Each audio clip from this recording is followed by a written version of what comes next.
guys this afternoon or this evening. Thank you for having me.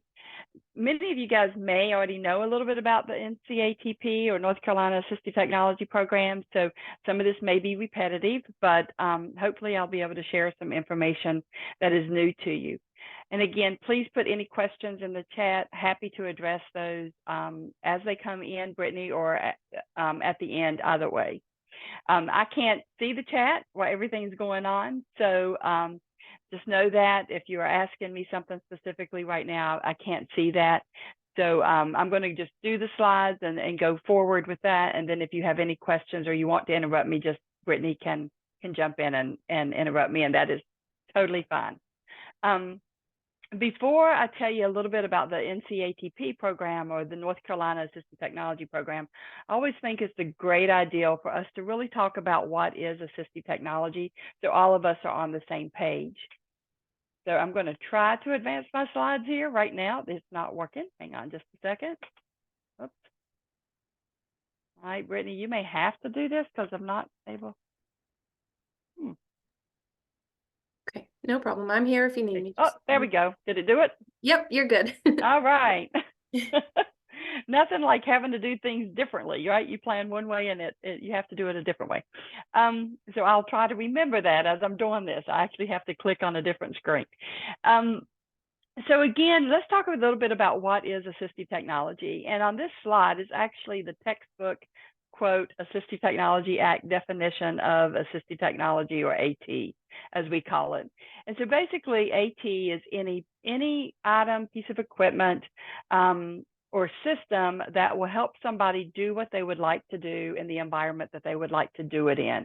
So it's an item, a piece of equipment, a product, a system. It can be purchased, it can be modified, it can be made, customized, to help somebody improve their function area or to do something specifically in the environment or the task that they would like to do it in. And by history, it is typically referred to individuals with disabilities who has used assistive technology, or AT. However, AT can also be used by individuals who have experienced medical challenges, functional loss, whether that's permanent or temporary. And then also individuals who are aging and facing those age-related issues as well. So again, this is the textbook definition of assistive technology. Now I want to share just a couple of statements about what people have said about assistive technology.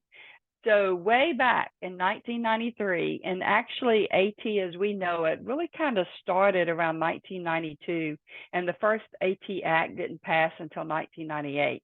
So this is way back in 1992, and someone said, AT is magic. It describes the sense of empowerment that results from being able to do something you had believed was impossible. And then as late as 2022, just a couple of years ago, the World Health Organization released this statement about assistive technology. It said, assistive technology is a life changer. It opens the door to education for children with impairment, employment and social interaction for adults living with disabilities, and independent life of dignity for older persons. So the World Health Organization in 2022 expanded a little bit. Even though we've always served individuals from birth through seniors, they really expanded assistive technology to include individuals who are aging and facing medical conditions as well. Oh, now it's working correctly, so I'll zoom through these. So when we look at assistive technology, a lot of people think that it's a device. It's one thing. It's one piece of equipment that may help somebody perform a function area. However, when we think about assistive technology, it's really a process. It's more about what does the individual need, what equipment is out there, what services can be implemented, what training is necessary, what support systems are necessary, in addition to just what the device is. It also involves a team process. So assistive technology is rarely just selected by an individual. It's usually the individual and their support system, right? It could be the teacher, it could be a job coach, a lot of therapists, speech language pathologists, physical therapists, occupational therapists, parents, caregivers. It could be all of those individuals. It could be a couple of those individuals, but it's really a team process working with the assistive technology practitioner. And then also assistive technology is, again, not just that device, it's the whole system of services, not just the single item that somebody may receive, but what is the system and the services put in place to support that individual and the technology that they may need. And I used to say that assistive technology did not require, it wasn't a new skill. It was building on capabilities. However, assistive technology really is a new skill. We've changed that more recently because it's taking someone and their abilities and helping them learn a new skill by using something different to do that skill or to enhance that capability, right? So it really is learning new skills when you use assistive technology. And assistive technology is also definitely a step towards independence. When we think about assistive technology, again, it's not just that device. There's a lot of things that come into play when we are matching assistive technology with individuals and helping them to decide what they might use or need. But it really comes down to three main areas that we look at. We have to know the environment, the individual's abilities and preferences, and then what is the task that they want to complete. So those three key factors are very important, and it's really important to put that puzzle together, is to know what do you want to do in the environment you want to do it in, and what function area, abilities, needs, and preferences do you have in order to match all that together with the assistive technology. Then once we do that, then we also need to look at what are the functions and the features of the assistive technology devices themselves. What do they do? How do you access them? Are they heavy? Are they too heavy? Are they going to be carried? Do they need a case? Do they need a mount? Do they need a switch? All these components in addition to just the device itself. And then what can that device do that will benefit the individual? And then also for us in the assistive technology program, and we're going to talk about this a little bit more in a minute, is it's so important to provide those device demonstrations and those short-term device loans. I can't tell you how many times people will come into one of our AT labs, will try devices, think that it's a perfect match, check out the device, and then go home and realize, oh, it was a match in the AT center, but it's not quite a match in their home, their school, their work, their church, wherever they're using it at. So that demo and that equipment loan and that matching is so important when we talk about assistive technology. Several years ago, one of our staff created this slide, and as you can see, I still use it to this day. It says, assistive technology is related to function rather than a specific disability. And even though it's February of 2024 and assistive technology has been around since at least 1998 with the AT Act, if not a little bit before, I can't tell you that how many times we still get those calls or those emails that say something like this. I'm working with an individual who has cerebral palsy. What AT might they need? Or I'm working with somebody with a spinal cord injury. What AT might they need? Or I'm an employer and I want to make my job site completely accessible for everyone. What AT might I need? And honestly, those are loaded questions for us, right? Because again, it's looking at the function, the individual, and what they need to do, not a disability, a specific disability. So what one person with a specific disability might use in the field of assistive technology, the next person that comes in may use something completely different. When we also look at AT, it's important to point out that we kind of divide AT in different categories, and two of those categories is low tech and high tech. And low tech is exactly what you probably think it is. It's devices that are not typically mechanical or electronic. They typically are less expensive. They're easier to obtain and just easier to have access to. The learning curve with the low tech devices normally is not as long or as difficult as higher tech devices. And so high-tech devices are just the opposite of that. They tend to be much more complex. They tend to be more complicated. They also tend to be more expensive, a little harder to obtain, and the learning curve may be a little bit longer on those higher tech devices. I think the important part, though, and the point that I want to let you guys know tonight is that low tech doesn't always mean less effective, and high tech doesn't always mean more effective. So the nicest, biggest, newest gadget on the market is wonderful and is certainly beneficial for some individuals, but it may not be beneficial to you, your child, or the individual you're working with. Something low tech may be just as good and even better than something high tech. So when our AT staff are looking at technology, we typically will start with lower tech and work our way up towards higher tech. And one of those reasons is because of that learning curve, the cost of the higher tech, and the easier access to obtain lower tech devices. There's also, this goes back to the textbook definition. There's, in the AT Act, there's 10 categories of assistive technology, and they are based on function areas. So there's vision, hearing, activities of daily living, communications, computer access, education, learning, cognition, positioning and mobility, recreation and leisure, vehicle, and then if it doesn't fit under one of those categories, they added one that said other. So those are your 10 categories of assistive technology. I did make a note on here for vehicle, and this is pretty common across any of the AT Act programs across the country. But since we're here in North Carolina, we're going to specifically talk about North Carolina AT. And so when we are looking at assistive technology for vehicles in North Carolina and in our program, this does not include vehicle modifications. Vehicle modifications is a special skill. It usually involves driving evaluation. Sometimes it involves rehab engineers to be involved with that. And so the NCATP staff does not do vehicle modifications. Sometimes we're able to connect people to those resources. So the area of AT and vehicle that we're talking about in our program are going to be those things like that will let somebody access their vehicle, exit their vehicle, get in and out of their vehicle, maybe safely without modifications.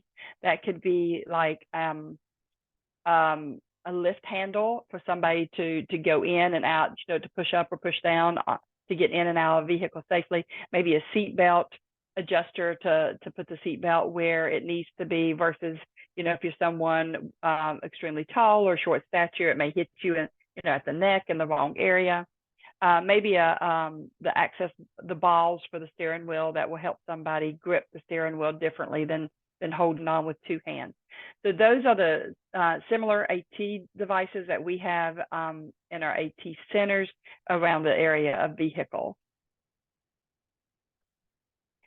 So what does the North Carolina Assistive Technology Program do? So NCATP, we are a state and federal agency. We are a state agency under the Division of Vocational Rehabilitation and the Department of Health and Human Services. And we're housed there here in North Carolina. If you go to other states across the country, there's 56 AT Act programs across the country. If you go to other states, you may find the AT Act program in a university or as a nonprofit. The money comes down through Department of Health and Human Services at the federal level through Administration on Community Living, and it goes into the state. And then it's up to the governor on where he would like to house, or the state likes to house, the AT Act program. So here in North Carolina, we have always been under the Division of Vocational Rehab and the Department of Health and Human Services. And it's been a good match for us. The issues that come along with being there sometimes is we are a tiny little agency in the scheme of DHHS, right? And because we're under vocational rehab, sometimes people think that we serve the exact same population as vocational rehab, but that is not the case. So we serve birth through seniors, and we're going to talk more about who we serve and what we do in a minute. But I did want to let you know that even though we're housed under vocational rehab, we serve birth through our senior population. So we are funded under the Assistive Technology Act of 1998. It was amended in 2004 to become a public law. This was huge for the AT Act program because up to 2004, there was a sunset clause that basically said at any time the government could just say, you don't need that funding and just quit funding the program. In 2004, it became a public law. And so now it's more likely, just like many of your other federal programs, that the AT Act program will continue to receive funding. So we waited from 2004 to 2023 to be reauthorized again. So it took right at 20 years for the AT Act to be reauthorized. And in June of 2023, it was. And now we are funded under the 21st Century Assistive Technology Act. I think that's important for everyone to know in case you want to learn more about AT, our program, the services that we are providing, that we should provide. You can certainly read the 21st Century AT Act, especially if you'd like to go to sleep at night, because it is very long and has a lot of legal stuff. But hopefully I'll be able to cover most of it today on what we are supposed to do and what we do here in North Carolina. The AT Act has remained pretty consistent since 1998. 1998. It's been tweaked here and there. In 2004, there was a big focus on data and collecting data and making sure that the state programs were doing what we were supposed to do. And in 2023, last year, the intent of the act stayed the same. It did add some language around seniors and working with our seniors and aging population. And it added language around working with individuals who are homeless. It also clarified some discrepancies between what is education and what is training. But outside of that, pretty much the AT Act has remained pretty consistent throughout the years. So one of the things the AT Act tells us that we need to do is serve all 100 counties. And so in North Carolina, we do that. We serve all 100 counties by having 9 AT demo centers and offices across the state. They go from Wilmington, Greenville, Raleigh, Sanford, Greensboro, Winston-Salem, Charlotte, Morganton, and Sylva. And I'm going to tell you a little bit more about those on the next slide. But most of our AT Act offices or our demo centers are co-located within vocational rehabilitation and independent living offices, with the exception of one, and that's the one in Winston-Salem. Our Winston-Salem Center is actually located at Wake Forest Baptist Medical Center, or the new Atrium Health at Comp Rehab Plaza. And just to let you know, North Carolina actually started an AT Act program before the AT Act in 1998. It was around 1994, 93 that we started an AT Act program with a small grant and a partnership with Wake Forest Baptist Hospital. So our AT office that's at Wake Forest Hospital or Atrium Health was the first AT office in the state of North Carolina, and it continues to stay there today. So this slide really shows you more about where we are and what we do and our staff. So in Raleigh, we actually have 2 offices. We have the Raleigh admin office, which is where I'm located. We have myself, Sharice Parker, who's our intake coordinator. Kendall Razor is our billing coordinator, and Tina Wesley is our inventory and equipment coordinator. So we are housed in Raleigh, and then we also have a Raleigh AT Center, and I'll tell you about that in a minute. We'll just start at the top and go down. So going all the way to our far western part of the state, in Sylva, we have Mary Kay Doolin. We have one person in that office, and she's in Sylva or Jackson County. Mary Kay serves, if you're able to see the map well, she serves all counties in that lime green area. So that's going to be Jackson and all the surrounding counties there. It's about 13, I think, that she serves. Morganton is in the orange section on that map there, and that's in Caldwell County. And Christy Kirk is there. We have one assistive technologist there as well, and she serves everything around Morganton or Caldwell County and those counties around there, all the way up to the Virginia line, dropping down to that South Carolina border there on Cleveland County. In Charlotte, we have an office that serves the area of the map there is in yellow. And so Mecklenburg County, we have Celeste Helling and Susie Sescon, both are speech language pathologists, Tammy Paraboom, who's an assistive technologist, and Kelly Towery, who is our center assistant there. Winston-Salem, that's the Wake Forest Hospital location. Paul Eklund, he serves individuals in that baby blue area in Forsyth County and the surrounding areas. And then in Greensboro, we have Samantha Westbrook, or Sam, as she goes by, also serves that blue area. Sam is a speech language pathologist, where Paul is the assistive technologist. And Sam served all the area there in blue in Guilford, Forsyth, all the way up to the Virginia line, Rockingham, Stokes, and Surrey, drops down into that Randolph, Rowan, Iredell area, Davidson County. And then also, because she is a speech language pathologist, she will also pick up some of the other areas going towards the pink and the purple going east, because our two SLPs in Charlotte also picks up some of the area going towards the west there, and the orange and the green, that lime green. We also have two offices, or the office in Raleigh, that's in the pink area there, and so it's in Wake County, and they serve that surrounding counties all the way up to the Virginia line, up in Warren and Vance and Granville, down into that kind of the Hope, Cumberland area. And so Raleigh, we have Patricia Aaron, who is our brand new, she's been with us right at 2 weeks now. She's our outreach and funding coordinator. Marissa Cohen, who's a speech language pathologist, Brittany Hawley, who is an assistive technologist, and we do have a vacant temporary position in our Raleigh office that helps us in our AT Reuse program, and I'll tell you more about that in a minute. Then we also have Julie Duchess, who's in Sanford or Lee County. That's also in that blue area. Julie is a assistive technologist. She also works many of the counties there in blue, and then we'll also cover some of those counties dropping down into the pink, like Moore, Moore and Chatham and Hope, Cumberland, sometimes Robinson and Scotland, some in those areas there. So she kind of covers the lower half of the pink area around Wake County, where the Raleigh office tends to cover more of the northern half. We also have an office in Greenville. Gloria Jinks and Sarah Gauthier is there. Gloria is our media and training specialist. Sarah is an assistive technologist. They are in Pitt County and serve that whole area in purple. And yes, it's a lot. It's like 16 counties that goes all the way out to the Outer Banks. And then in Wilmington, in that mint green area, New Hanover County, we have Jay Medlicott, who serves all that area in the mint green border and the beach areas there, New Hanover up through Sampson, Bladen, Columbus, Brunswick, Pender, those areas. So as you can see, we're a small group covering the whole state. Most of our offices have one person, except in a couple of our city offices there in Raleigh and Charlotte. For the most part, we have one, maybe two people in our AT centers. So we always tell people to please make appointments before they come visit, call, email, let us, schedule something, because it is possible that if you do show up to one of our offices, that they're not going to be there because of the areas that they cover.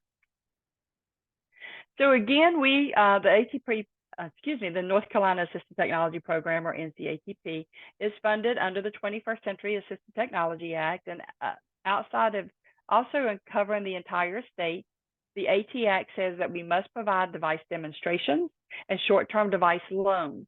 And so here in North Carolina, short-term device loans means that somebody can come into one of our AT centers, borrow a device, check it out, and use it in the environment they need to use it in, right, for up to 2 weeks. And then at the 2-week time frame, we ask that device be returned. It is possible that somebody can extend that loan for an additional 2 weeks if no one is waiting on the device, and we don't need it back to loan out or back into the AT center for training or another service. But typically we loan them out for 2-week periods.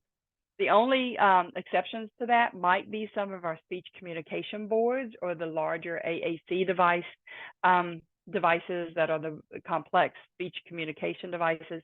We do lend them out many times up to 30 days. And the reason for that is because your Medicaid and some of the insurance programs that cover the AAC devices or communication boards require that 30-day trial period before the speech language pathologist can submit the request for funding for that.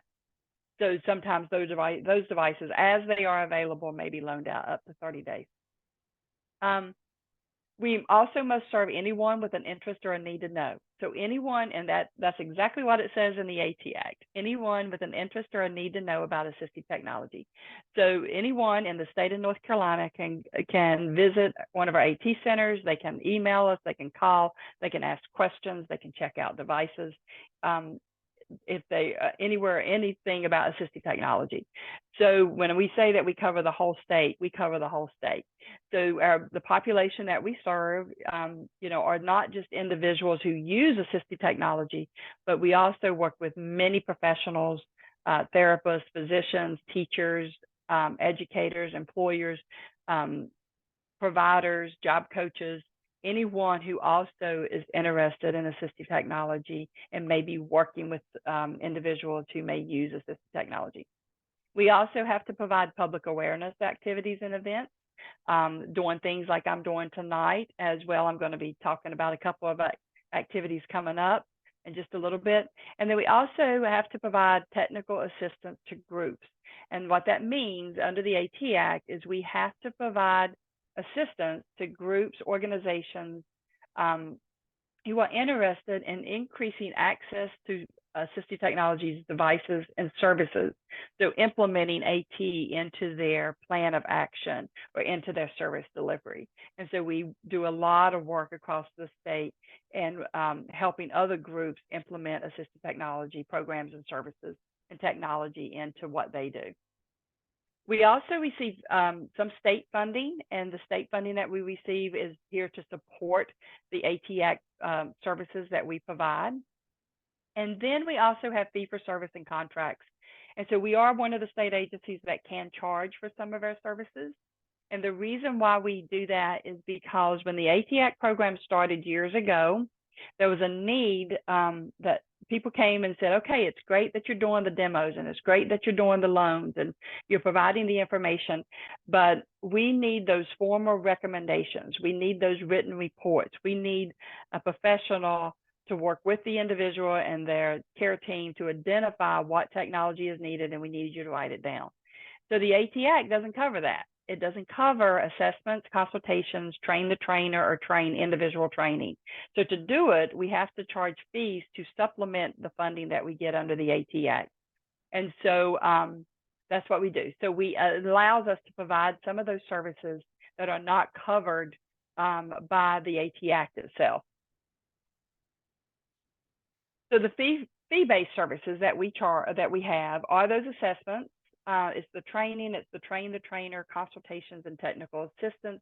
And then we also do farm assessments. And what that is we have a partnership with the North Carolina Agribility Program under NCATP University to work with farmers, their family members, individuals interested in farming, aging farmers, gardeners, people who are interested in that occupation or who are currently doing that occupation and may be experienced in medical disabilities, functional loss, or disabilities, or individuals who are wanting to go into that area, that occupation. So students or kids who are coming up who want to be farmers or gardeners, or maybe they are children of farmers and they have a disability and they want to stay in the family farm.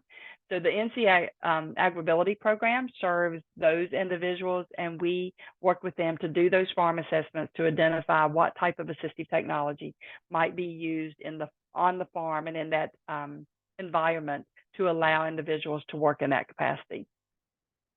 So on this slide is actually a very long email or address there on how you make a referral. That you can click on that address directly, and you guys will be getting a copy of all these slides. So, but you can click on that directly. It will take you right to our referral page. Or there's also our intake coordinator's cell number, and Sharice Parker, she's our intake coordinator. That's her email address. But honestly, while I'm here, since that is an extremely long web address, if you're ever looking for the North Carolina Assistive Technology Program, just go to Google and type NCATP, and we're the first thing that pops up. Because we are part of DHHS and DVR, we have those long email addresses. I know many of you have probably worked or seen those email addresses.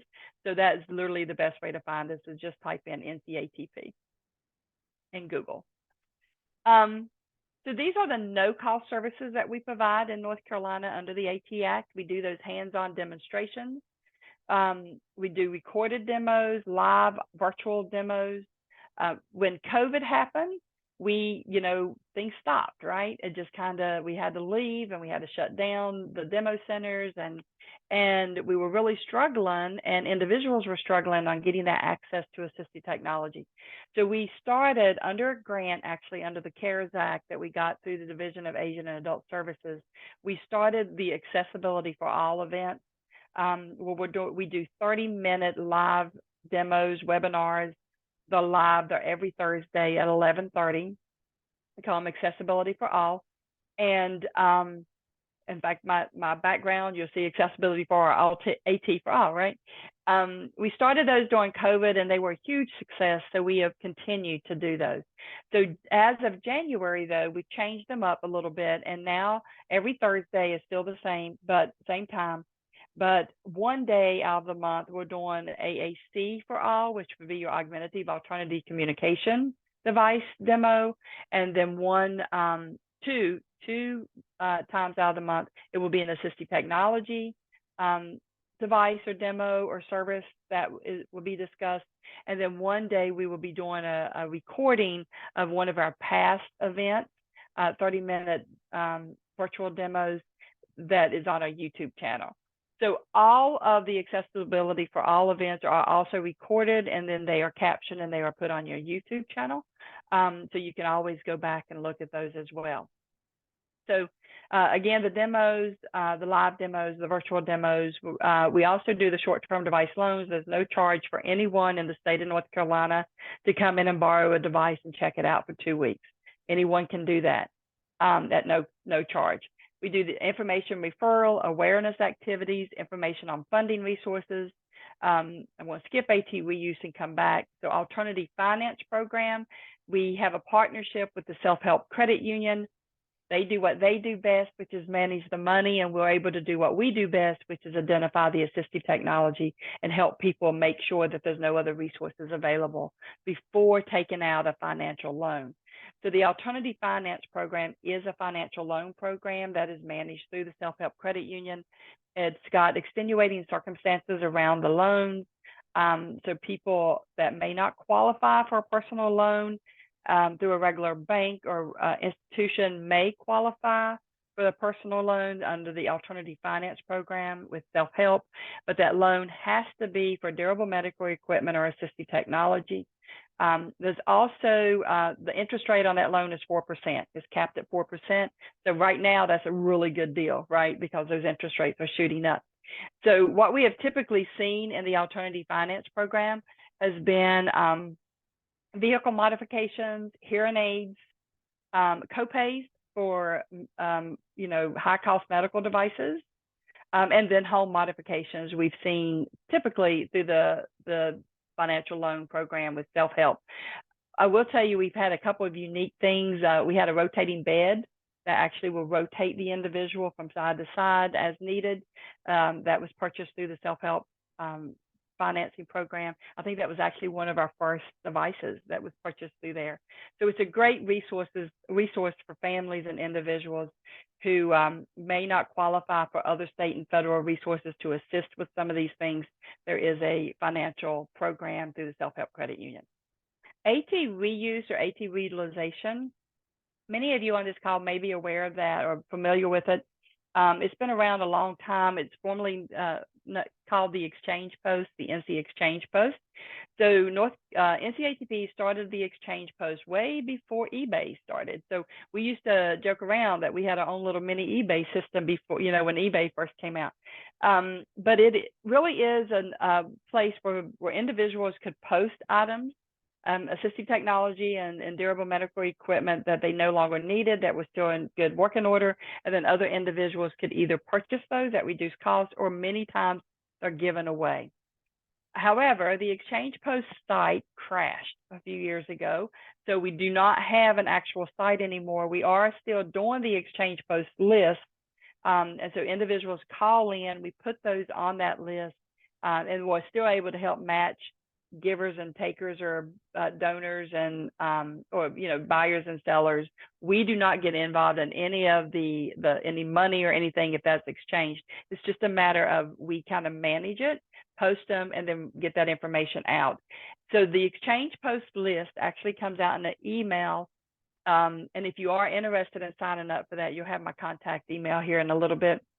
You can email me directly, and I can get that to Brittany Hawley, who is currently managing that. That is our vacant position in Raleigh. The person who did manage that was Frank Harden, and he retired on us. He retired, which we're happy for him. But so Brittany is actually filling in. We typically will try to get the exchange post out about once a month. We have been delayed a little bit because Brittany is also doing that in addition to her other duties that she's been working on. We also many times will get calls from people that have devices, and they're like, will you take it, or they want to bring the devices back. Sometimes we get speech communication boards that have not been used very long or at all, unfortunately, and so we may take those back and we can give those back out. The AT program can't buy anything for anyone, so typically when we are getting these devices, somebody has purchased it, and it's no longer needed, and then we're able to reuse that back out. We can't take a lot of that because of space, but we do try to match people or work with other community organizations to see if they can take devices, medical equipment, and then try to get those back out to individuals who need it. We also do the NC RAMP program, NC RAMMP. This program was actually originally funded under the Christopher and Dana Reeves Foundation to start it up, and we actually got the first ramps right when Hurricane Matthew hit us. So when Hurricane Matthew slammed our state, right, and we were underwater, a lot of us were, we were able to get these portable and temporary ramps, and we got them and they were gone. Because people had lost their ramps, or they were going into temporary housing and they didn't have a ramp there. So we were able to get these right at the perfect time. As part of the grant, though, we said we would keep this project going for as long as we could. So each year we've been able to add to our ramp program. And again, these are portable and temporary ramps, so they don't meet everyone's need. Typically, someone who probably has 4 steps or more, we may not have a ramp for you, because it's getting much steeper than that, or longer than what 12 feet. It's no longer going to be portable or temporary. So, but it does meet many people's needs as they are transitioning out of hospital care, out of rehabilitation services.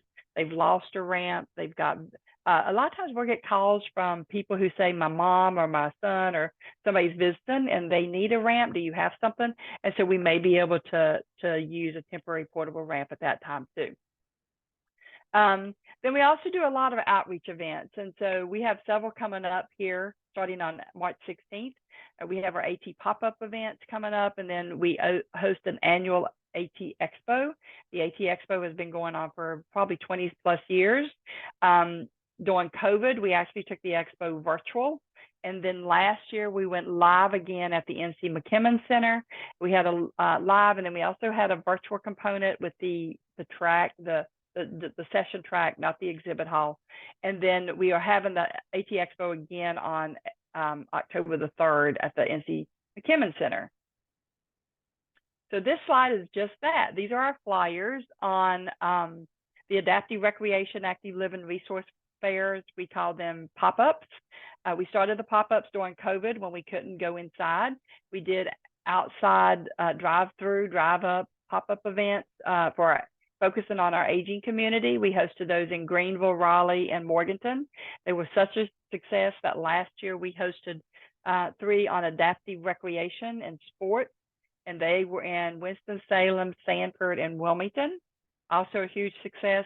So we're hosting again this year, adaptive recreation and active living, kind of combining adaptive recreation and active aging across the board. And our first one will be on March 16th at the JDL Fast Track in Winston-Salem, in partnership with Solutions for Independence, the Independent Living Center there. Great event. It's a Saturday. It's free. It's open to the public. There is a QR code and there is a link here. We are asking people to register so we have an idea of who might be coming and the number of bags and stuff to get ready. But it's a wonderful event. I think last year we had like close to 500 people there. But it's a time that people can, because it's at the JDL Center, you can ride the trikes, you can play adaptive pickleball, adaptive archery. Is just, adaptive gaming will be there as well. So it's great. So that's on March 16th. The second one's going to be on April 12th at in partnership with the Exceptional Family Members Program at Fort Liberty. But the event will be at Smith Lake, which is connected to Fort Liberty, but not on Fort Liberty. So it is open to anyone. Wonderful vendors there. We're going to have adaptive dance there, adaptive archery, fly fishing will be there. The Wounded Warriors program is going to be on site. So a little bit different spin. You may see the same vendors in all of these, but for the most part, you're not. You're going to see different exhibitors at each event. And then on May 3rd, we're doing the one in Charlotte. That one's just now starting to shape up quite a bit because they still have a couple more months out. But those are the 3 pop-up events. And again, the QR code or the link is there, and it is free and open to anyone to come. And then the other document on this slide is just to save the date for October the 3rd, 2024 for the AT Expo. More info to come on that one. So one of the things I get asked quite a bit to speak on, especially since COVID, whoops, sorry about that, is what are the emerging trends in assistive technology? And so honestly, since COVID, assistive technology has exploded, to be honest. I think if anything positive happened during COVID, it kind of leveled the playing field a little bit, because all of a sudden everybody had to work from home and everybody had to use remote supports and everybody, had to do these virtual meetings. And so it kind of leveled the playing field a little bit for individuals with disabilities that we have been saying, we're working with individuals, and through the use of assistive technology, they can do all these things too. So since COVID, the requests that have come into our program has skyrocketed. And there are more of those global big picture requests, those technical assistance requests on how do we implement, how do we add, how do we make accessible?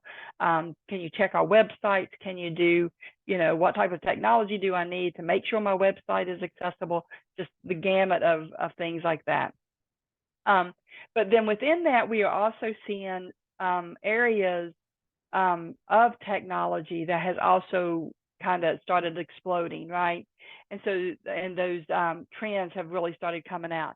And so I'm just going to go through some of them right now. Some of these are going to make perfect sense. You've heard of them, right? So the use of artificial intelligence, that's the hottest button in assistive technology right now, and probably the hottest button period in technology.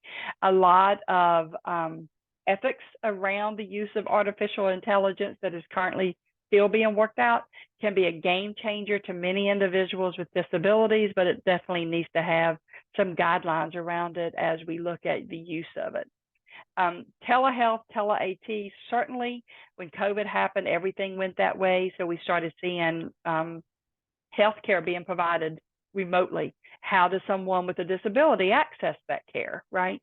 And then we started providing assistive technology remotely. So definitely area of telehealth, tele-AT has just skyrocketed the last couple of years. Remote monitoring, remote learning, remote teaching, that kind of got forced on us too, right? Everybody had to go leave the schools. And so all of a sudden we were getting calls from DPI and schools across the state on how do we do this? How do we get our students involved? How does how do we make the playing field equal? And we're still seeing that. Remote work technologies, not only Zoom and Teams and these types of technologies, but we're also seeing job coaching being done remotely through apps and through remoting in to someone on a smart device versus being face-to-face, one-on-one. So a lot in the area of remote work technologies. Everything is going subscription-based. Good, bad, or ugly. I will tell you that as an AT Act program within the state of North Carolina, this causes us great strife, right? Because we have to get subscription-based items in our AT centers. It also can cause individual strife, because if you are receiving a product that may be funded under a state program like vocational rehab or independent living or something like that, once they no longer work with you, once you are independent from vocational rehab or IL services or one of the state services, it's up to you to maintain that subscription AT product. And some people can and can't, but that really is where we're seeing it go. Everything is going subscription based, and there are some good things about that too. Apps, exclamation, exclamation. Apps is no secret. It's been around for a while, but we've seen them explode even more recently. We use a lot of apps. We encourage the use of a lot of apps. We also want to caution people with apps. Apps can be, especially free apps sometimes, are not, they're not the most secure, and they don't always do what they say they're going to do. So we just always caution people with apps, and to make sure that they research that well or work with somebody who can recommend the appropriate apps for them. Assistive robots, seeing a lot in robotics. We have in some of our AT centers the Orbi feeder that will, is an automatic robotic feeding device, probably the best one that we've seen on market yet. We also have the little mini robots that will, go around, do remote learning. We've had students use the robots at home when the classmates are in class. We've used them with medical professionals as well. So a lot in robotics in that area. Wearables, smart glasses, GPS, shoes, things that individuals can wear on them that is used as assistive technology. Definitely seeing mainstream technologies like Bluetooth. Hearing aids are now earbuds can now be hearing aids. So seeing a lot being moved into the mainstream technology actually being assistive technology. Also, can't say enough about smart homes, smart cities. This is an area that is exploding as well. Smart devices. I had to go this summer and buy a new stove. Mine's a smart stove. I haven't quite figured out everything that it does. It's probably smarter than me, actually. But, it's hard to find these devices now. There aren't smart devices that you can control by your phone. So everything is moving into that smart home, smart appliances, smart home designs, universal design. Can't say enough about universal design. Yay, right? We're seeing some movement in that, not only in home development, but also in smart cities and universal design cities, as city managers and city planners are looking to develop areas. They are also including smart designs in those areas as well. Environmental aids, seeing a lot with that. Mobility aids, again, the GPS navigation. Also in public places, seeing charging stations being researched and developed where individuals with motorized devices, if they start running low, these charging stations are being implemented in public areas where they could plug in. Medication dispensing devices, smart medication dispensing devices, memory support devices and apps, and a lot with falls prevention, including sensors under the floor that will help detect individuals when they fall. So that's about it, about who we are and what we do and some of the areas that we're seeing. These are resources for you. That is the North Carolina NCATP website. Our calendar of events is linked, and then the adaptive recreation and active living. And then this is just my contact information. I also added Patricia Aaron. She's our brand new outreach and funding coordinator, but will be a wonderful resource for you guys as family members and parents and individuals wanting to access assistive technology or funding resources. So Brittany, that's all I have. I'm going to stop sharing if it's okay. Okay, yeah, that's perfectly fine. Tammy, thank you. Okay. All I have to say is wow. I think I said wow so many times while you were presenting. All of this assistive technology is so fascinating. And I wanted to open the floor and see if anybody had any questions for us. I saw a couple pop up in the chat, and Tammy, if you don't mind, I can read those to you. But before we get started, since we are a federally funded organization, our funders would like to see how we're doing. I'm just going to launch a quick poll, and if the attendees wouldn't mind to answer the questions that are in the poll, that would be so helpful to us. And then we'll get to those questions. Let's see. Okay. That worked. Okay. So the first question that I saw come through, Tammy, is whether the exchange post would have items such as an adaptive bike. It's possible, yes. So the exchange post, of course, is going to be those devices that individuals are posting that may or may not be, that they no longer need or, can no longer use. And so it's likely adaptive bikes or recreational equipment could be on there. Yeah. If you want to, whoever is doing that, you can just email me and I can connect you with Brittany, and she can get you on the list to get the exchange post on a monthly basis. And then she can also specifically look for that if you're interested. Okay, that is awesome. I'm going to be emailing you so that I can get on the exchange post too. So Absolutely. interesting. So, do you know if there's any assistive technology for seizure monitoring at this time that you guys would have available? Um, There is, and what I would like for that individual, whoever asked that question, is again, if you would like to email me, and then when you do, tell me the location of the state you're at. What I would like to do is connect you to one of our assistive technologists specifically, who can talk to you about what might be on the market or what might be available even in the AT lab for you to try. There are some, I know that we've had, some sensing devices that will pick up some of those senses that come before the individual may even notice that. And there's also devices that maybe work more during and after the seizure occurs too, to more of a safety device. So honestly, one of our assistive technologists would be better to answer that question and really work with you on identifying what that is. So again, feel free to email me and I can connect you directly to the closest office. So if you would just tell me which area you're at, or if you want to look on our website and on the slides that you're going to be getting, you can just identify the closest one and email them directly as well. All of our emails, just to let you know, you got mine. So all of our emails is going to be first name dot last name at dhhs.nc.gov. So that's the way we're set up. So if you see J Medlicott on the slide, it's ja.medlicott at dhhs.nc.gov. Okay, that's really helpful to know. Thank you so much. And I heard you mention the YouTube page, but I didn't see the link for it. If you don't have it right now, that's okay. We'll just make sure to include that in our follow-up email. I will send it to you. Yeah, Brittany, I will pull it up and just email it directly to you. You can send it out. I'm sorry, I should have included that. No, no, that's perfectly fine. I just know that some of our viewers would probably like to see what's on YouTube, myself included. So, it looks like we have about 100% participation on our poll, so I went ahead and closed that out. And we have just a couple more minutes left, if there are any more questions.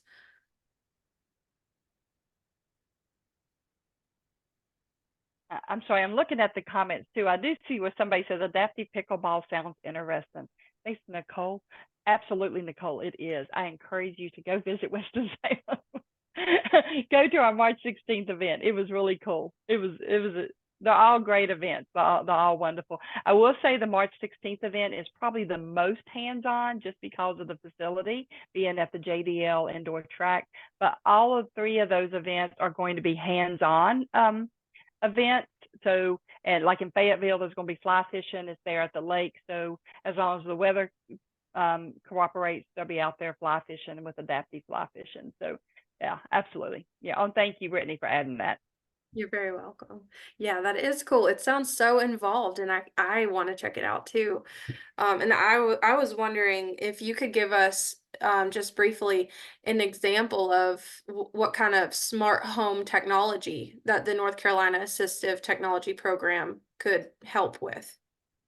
Thank you for asking that, actually. So just this year, one of the, we focused on two areas as we got funding for equipment.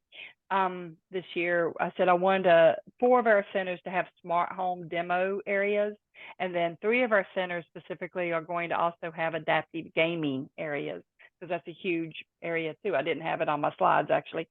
So we have 4 centers that's going to be in Greenville, Raleigh, Greensboro, and Charlotte are going to have specific areas in the AT labs just for smart homes. So like in the Raleigh area, they actually are going to have one room. It's going to be a small office, of course, but it will be a room. It's got the set to stand chairs, like the reclining chairs. It's got smart TV, a smart dog bowl, a smart dog feeder, smart trash cans. Of course, Google and Alexa apps will be in there, or not apps, Google and Alexa with the devices are in there to help control and use everything. We also, the speech language pathologist in Raleigh is working on connecting a communication device that will be switch adapted to also control Google and Alexa to utilize the smart home technology. We also have smart locks, like door locks, that will be in all 4 of those centers as well. We have smart microwaves. We also have a talking microwave. Do not have other appliances like stoves and refrigerators, unfortunately. I would love to have a smart house, but don't have that. That's my goal, is one day that the AT program can have a smart house. But that's some of the things that are in there. And then all 4 of those centers all of the centers have a little bit of smart home technology. They all have the Googles and Alexa and those things, but those 4 centers specifically are going to have a demo area that will be set up with smart home design. That is so fascinating. Thank you for answering that question. Wow. Absolutely. Wow. So there are a couple more questions in the chat, but I just wanted to mention, since we are coming close to our time right now, I want to go ahead and thank you so much for joining us today. This has been such a valuable presentation and a good use of our time. I'm going to go ahead and close out the recording right now. Let's see. And then I will hang around just a couple moments to see if I can answer those last questions in the chat.